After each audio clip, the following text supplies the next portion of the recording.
नमस्कार प्रेक्षक मित्रांनो, चॅनलवर नवीन असाल तर व्हिडिओला लाईक, चॅनलला सबस्क्राइब करा, तसंच बेल आयकॉन सुद्धा प्रेस करा। चला तर आजच्या व्हिडिओमध्ये आपण बघणार आहोत की 40 नंतर आपल्या आहारात कोणते बदल करायला हवे ज्यामुळे आपले आयुष्य रोगमुक्त राहील। 40 नंतरचं आयुष्य दिसायला आपल्याला अतिशय शांत वाटतं।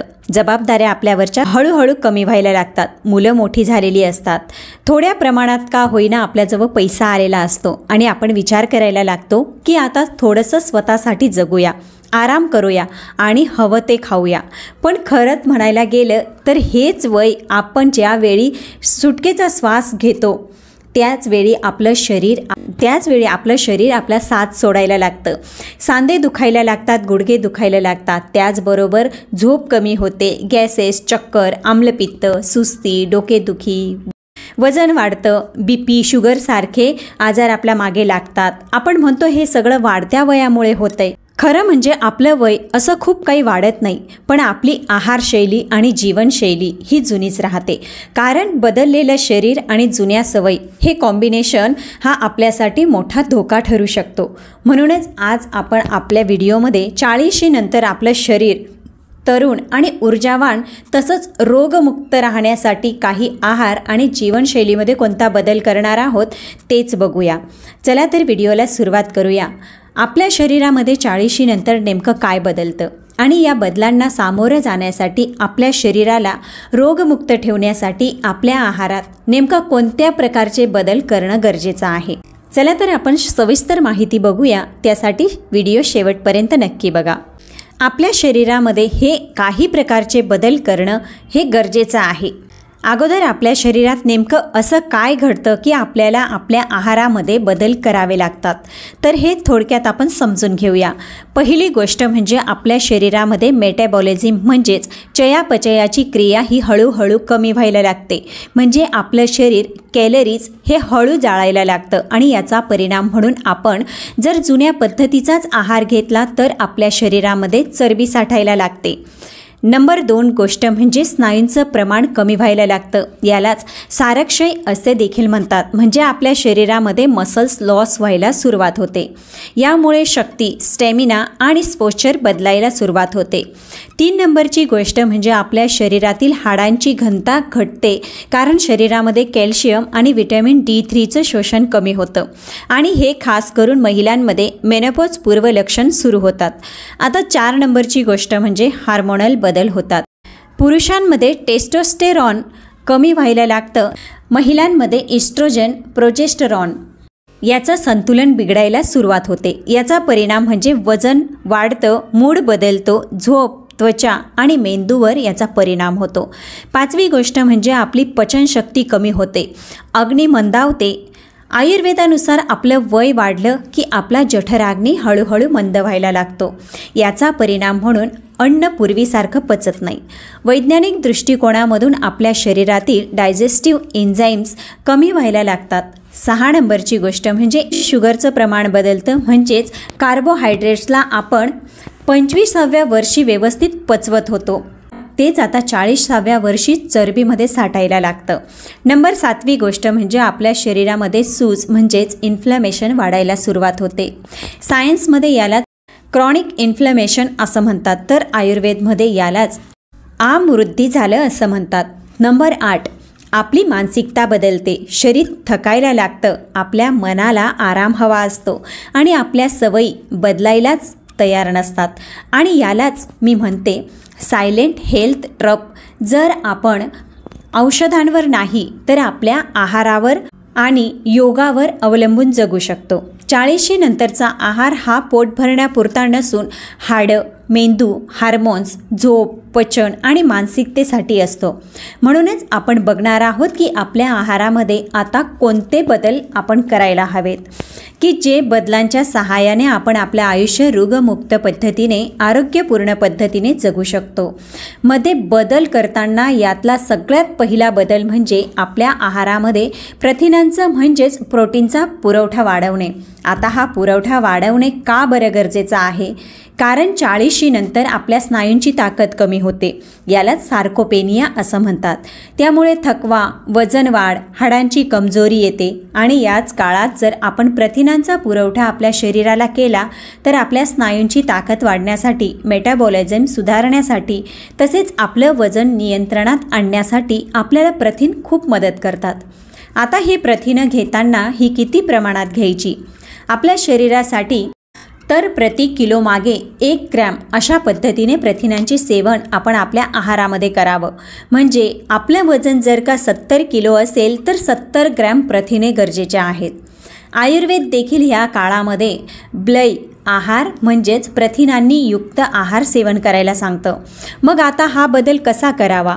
म्हणजे प्रथिनाचं सेवन करायचं म्हणजे कोणकोणते पदार्थ आपल्या आहारामध्ये घ्यायचेत यासाठी आपल्या रोजच्या जेवणामध्ये डाळी, मूग, तूर, उडीद, हरभरा यासारखे कडधान्य तसेच दूध, दही, पनीर, ताक, सोयाबीन, अक्रोड आणि बदाम यांचा समावेश आपल्या आहारात करावा।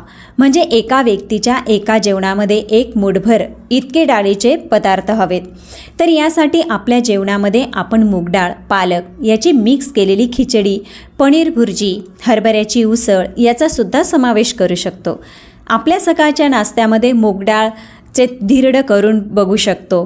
फक्त मूगडाळ रात्री भिजवली, त्यात थोडीशी हिरवी मिरची, कांदा, कोथिंबीर टाकून डोशासारखं भाजून घेतलं, त्यावर पनीर टाकलं तर आपला हा प्रथिनांचा पॉवर पॅक नाश्ता तयार होतो। दुसरी गोष्ट म्हणजे रिफाईड कार्बोहायड्रेट टाळायचा आहे आणि याऐवजी संपूर्ण धान्य वापरायचं आहे।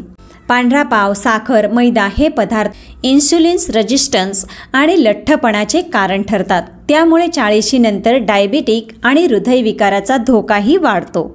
आयुर्वेदानुसार सात्विक आहार म्हणजेच जास्त प्रक्रिया न केलेले धान्य शरीराला ओज आणि दीर्घायुष्य देतं। तर आता बदल कसा करायचा? तर आपल्या आहारामध्ये गहू, ज्वारी, बाजरी, नाचणी, ओट्स, तांदळाची भाकरी, तांदळाची पेज यांचा समावेश करावा।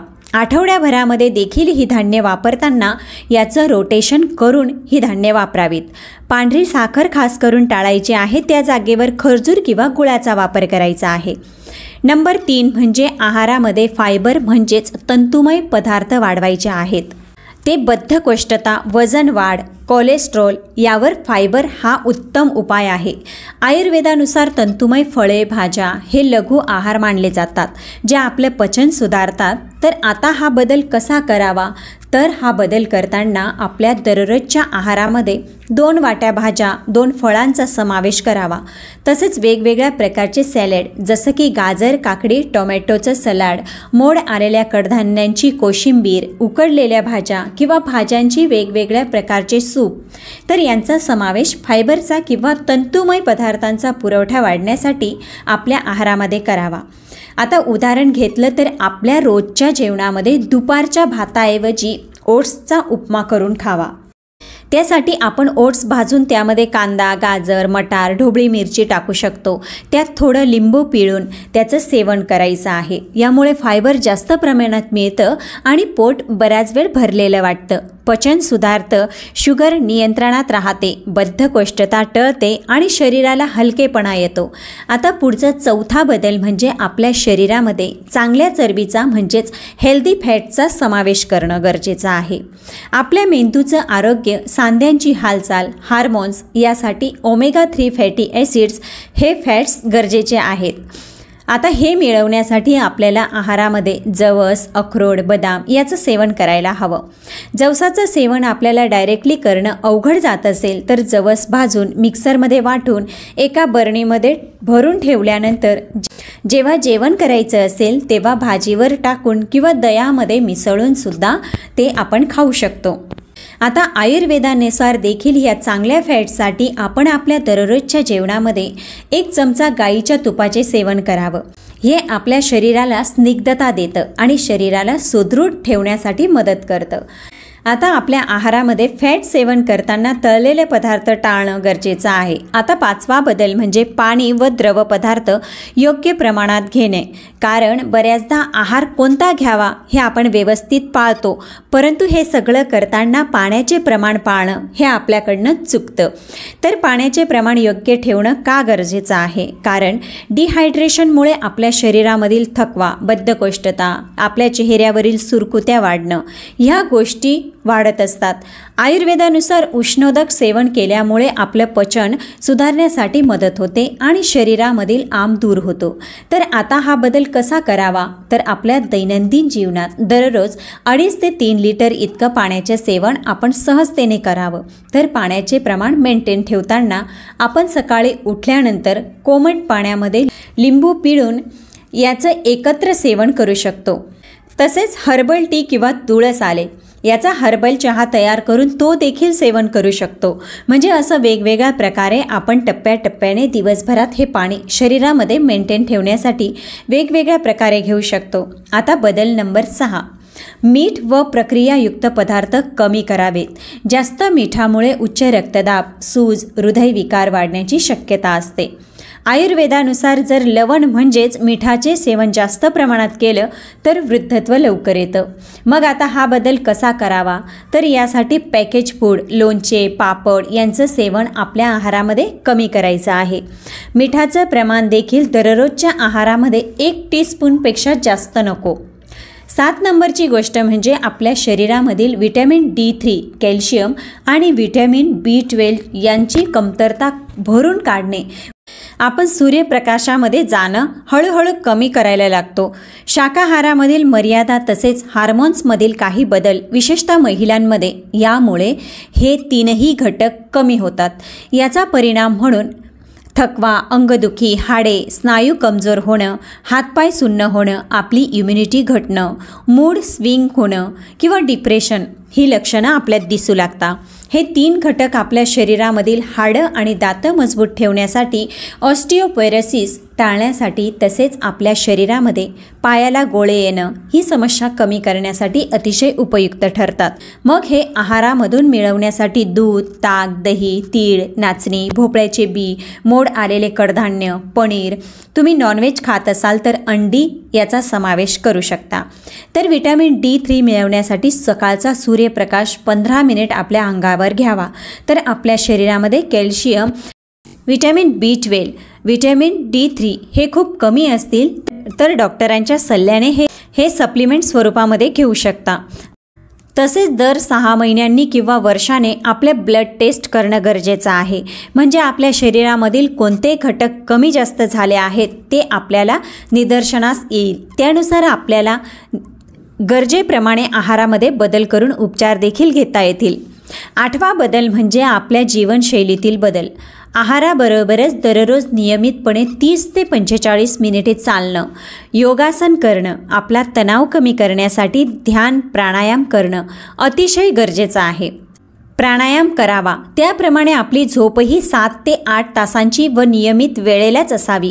म्हणजे ज्या पद्धतीने सूर्य उगवतो आणि सूर्यास्त होतो, रात्र होते तर सूर्याचं हे चक्र फॉलो करूनच आपण झोपण्याचं चक्र त्या पद्धतीने आपण फॉलो करायला हवं। म्हणजे रात्री बऱ्याचदा आपण 12, 1, 2 वाजता झोपतो तर त्याऐवजी आपण 10 ते 10:30 पर्यंत झोपलं पाहिजे।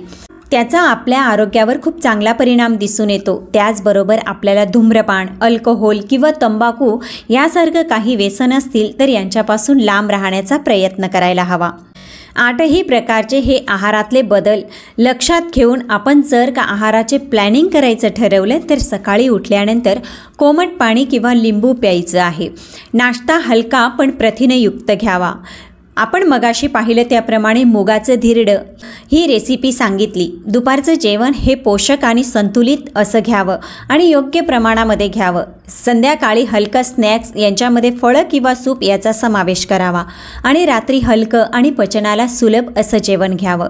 झोपण्यापूर्वी जड पदार्थ खाणं टाळावं। तर झोपतानाच आपण जड आहार घेतला तर या आहाराचे रूपांतर ऊर्जेत कमी प्रमाणात होतं, त्याच्याऐवजी चरबीमध्ये जास्त प्रमाणात होतं, त्यामुळे वजन वाढतं।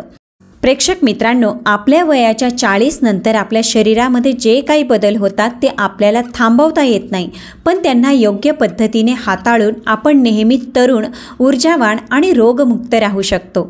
त्यासाठी फक्त हे आहार आणि जीवनशैलीत छोटे छोटे बदल करून आणायचे आहेत, तर हे आपल्याला नक्कीच फायदा देऊन जातील। आपल्याला हा व्हिडिओ किती उपयुक्त वाटला कॉमेंटमध्ये नक्की सांगा। जर का तुम्हाला आजचा व्हिडिओ आवडला असेल तर तुम्ही कधीपासून आपल्या जीवनशैलीमध्ये बदल करणार आहात, त्याचबरोबर तुम्ही कोणत्या शहरातून आमचा व्हिडिओ बघत आहात कॉमेंटमध्ये नक्की सांगा। चला तर भेटूया पुढच्या व्हिडिओमध्ये।